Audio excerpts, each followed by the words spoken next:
여러분 안녕하세요. 오늘은 우리가 같이 2022년도 작년이죠. 고등학교 3학년 3월 모의고사 문제 중에서 29번 어법 문제를 같이 풀어보려고 합니다.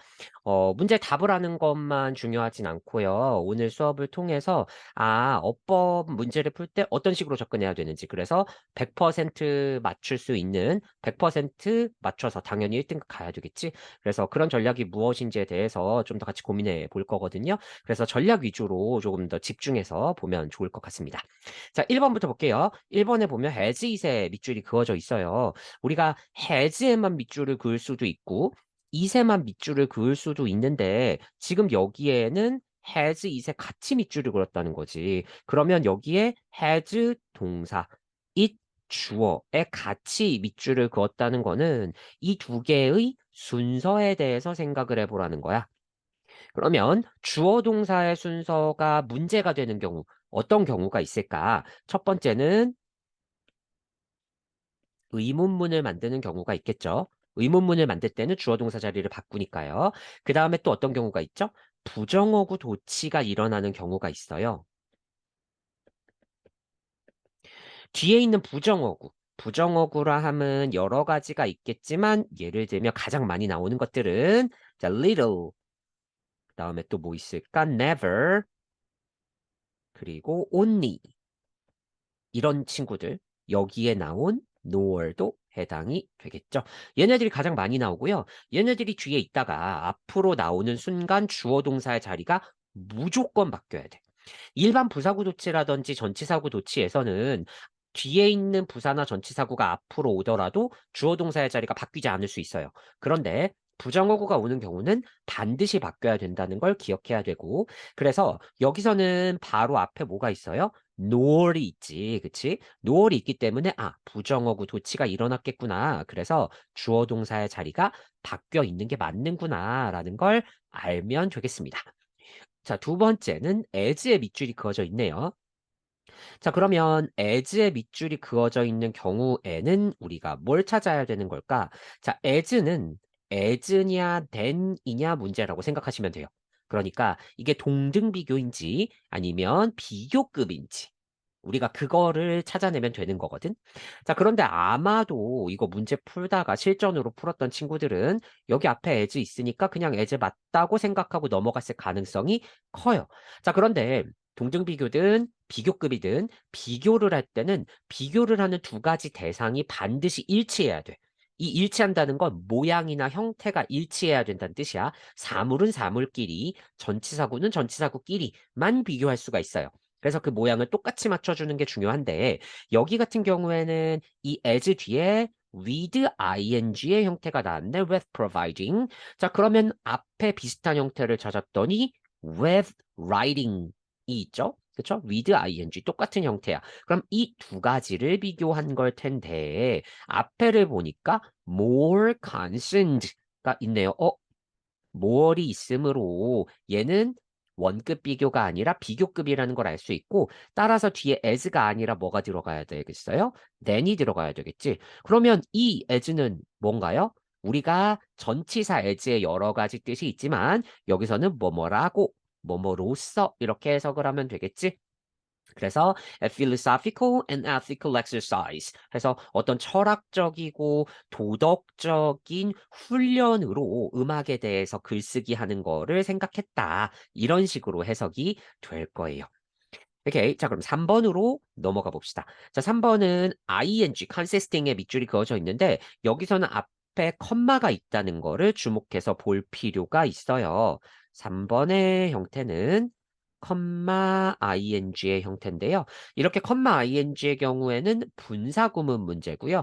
분사구문의 경우에는 이렇게 ing가 붙은 현재 분사가 있을 거고 우리가 소위 pp라고 하는 혹은 ed를 붙이는 과거 분사가 있겠죠. 그럼 이 두 가지를 구분해야 되는데 분사구문에서 이렇게 구분할 때는 쉬운 방법 중에 하나가 우리가 보통 자동사, 타동사라고 말할 때 자동사는 목적어가 필요 없어서 혼자 쓰인다. 그래서 스스로자 자동사고요. 타동사는 목적어, 남이 필요해. 그래서 타동사라고 하는데 이 과거 분사 구문의 경우에는 수동의 의미를 가져요. 수동태는 목적어를 주어 자리로 보내는 거야. 다시 수동태는 뭐라고요?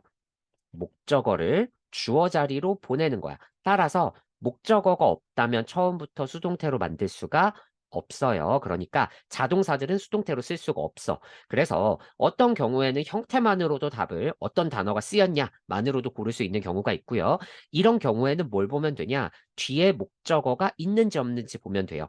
뒤에 목적어가 나왔다면 당연히 능동의 의미를 가진 현재분사가 와야 되고요. 뒤에 목적어가 없다면 여기에 과거분사 형태로 쓰인 수동의 분사 구문이 와야 되겠죠? 그러면 여기를 보자. 자, 여기를 봤더니 어떻게 쓰였냐? consisting of. 자, consist of는 하나의 형태로 이렇게 두 개가 연결되어 있는 것들을 우리가 뭐 이어 동사라고 하기도 하고요. 그쵸? 그래서 두 가지가 연결돼서 항상 쓰이기 때문에 consist of의 목적어가 뒤에 요렇게 들어있다는 거지. 그래서 목적어가 있으니까 능동의 의미를 가진 현재 분사 구문이 들어가는 게 맞구나라는 걸 알 수가 있어요. 자, 4번으로 넘어가 볼게요. 자, 4번은 투부정사의 밑줄이 그어져 있죠. 투부정사 밑줄 문제는 생각보다 쉽게 풀 수 있는데 투부정사 밑줄인 경우에는 우리가 뭘 생각해야 되냐 하면 투부정사냐 동명사냐 똑같이 ing지만 이때 ing는 현재 분사가 아니라 동명사예요. 그럼 투부정사랑 동명사 구분하는 거는 여러 가지 중에서 문제로 나오는 건 이거 하나밖에 없어요. 그래서 앞에 동사가 어떤 걸 목적으로 가지냐. 그러면 우리가 공부할 때 뭐만 외우면 되냐? 동명사만 목적으로 가지는 동사들만 외워놓으시면 돼요. 그래서 그 동사들이 나오고 뒷자리다? 그럼 무조건 동명사만 답이 되겠죠. 나머지 경우는 다 투부정사라고 생각하시면 돼요. 그래서 이런 경우에는 지금 바로 앞에 dance and song이 있는데 이 dance and song 같은 경우는 of 전치사 뒤에 있으니까 동사가 아니라 명사죠. 그렇죠? 그럼 앞에 동사가 있지 않으니까 목적어가 필요 없고 이런 경우에는 동명사가 올 수 없어요. 그래서 무조건 투부정사가 맞다. 이렇게 보시면 되고요. 자, 마지막 5번 generally. generally는 품사가 뭐죠? 부사죠. 그러면 이런 경우에는 우리가 형용사라든지 부사의 밑줄이 그어져 있으면 형용사 자리인지 부사 자리인지를 구분해 보라는 거예요. 그럼 형용사 자리인지 부사 자리인지는 어떻게 구분을 해야 될까? 요거는 선생님이 한번 조금 더 길지만 설명을 해볼게요. 자, 형용사 같은 경우는 자리가 정해져 있어. 부사는 정해져 있지 않아. 그렇기 때문에 우리가 기억해야 될 건 형용사가 들어가는 자리가 어디냐를 기억하는 거예요. 형용사가 들어가는 자리는 어떤 자리들이 있냐 하면 첫 번째로 직접 명사를 꾸며주는 경우가 있어요. 직접 명사를 꾸며주는 경우.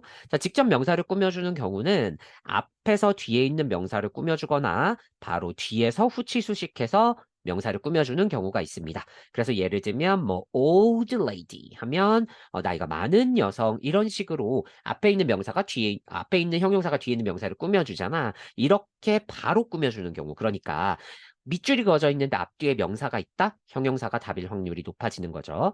두 번째 경우는 어떤 경우가 있냐? 형용사 보어가 필요한 경우가 있어. 보어 자리에 형용사가 와야 되는 경우요. 자, 이런 경우는 어떤 경우가 있냐? 비동사, 감각동사, 상태동사가 쓰이는 경우예요. 비동사 am, are, is, was, were 다 알고 있죠. 그 다음에 감각동사는 어떤 거 있어요? look, taste, sound, smell 이런 것들 뒤에 무조건 형용사만 와야 되죠. 마지막으로 상태는 상태의 변화를 나타내는 동사들과 상태의 유지를 나타내는 동사들이 있는데 상태의 변화라는 거는 예를 들면 어떤 게 변하는 거. 예를 들면 get 대표적인 거, become, grow 이런 친구들이 있고요. 유지는 stay라든지 keep이라든지 이런 애들. 그래서 이런 애들이 나왔다? 뒤에 형용사만 들어가야 돼. 그래서 우리가 확인할 건 앞뒤에 명사가 꾸며주는 명사가 있는지, 형용사가 꾸며주는, 그 다음에 앞에 비동사 감각동사, 상태동사가 쓰였는지 이것만 확인해서 이 자리가 형용사 자리인지 부사 자리인지를 판단하시면 돼요. 이런 게 있으면 형용사 자리, 없으면 무조건 부사가 답이야. 자, 그러면 여기 같은 경우는 어떻게 될까요? 자, 봤더니 the instrument 명사가 있고요. 그런데 뒤에 span이라는 동사가 있어. 그치? 그래서 여기서는 이 generally가 뒤에 있는 동사를 꾸며주는 거라는 걸 알 수 있네. 따라서 앞에 우리가 봤던 조건에 해당이 안 되죠. instrument general, 일반적 악기라고 하려면 general instruments라고 했어야 됐겠지. 그래서 요 조건에 다 해당이 안 되니까 형용사가 쓰일 수 없고 부사인 generally가 맞는 그런 자리가 되겠습니다. 샘플 강의이기 때문에 너무 긴 시간 할 수가 없을 것 같아서 선생님이 독해보다는 문법을 준비했고 이런 식으로 여기에 나온 5가지를 기억하는 것만으로도 엄청나게 많은 어법 문제들을 맞출 수 있을 거예요. 자, 그러면 우리 정식 강의에서 만나요.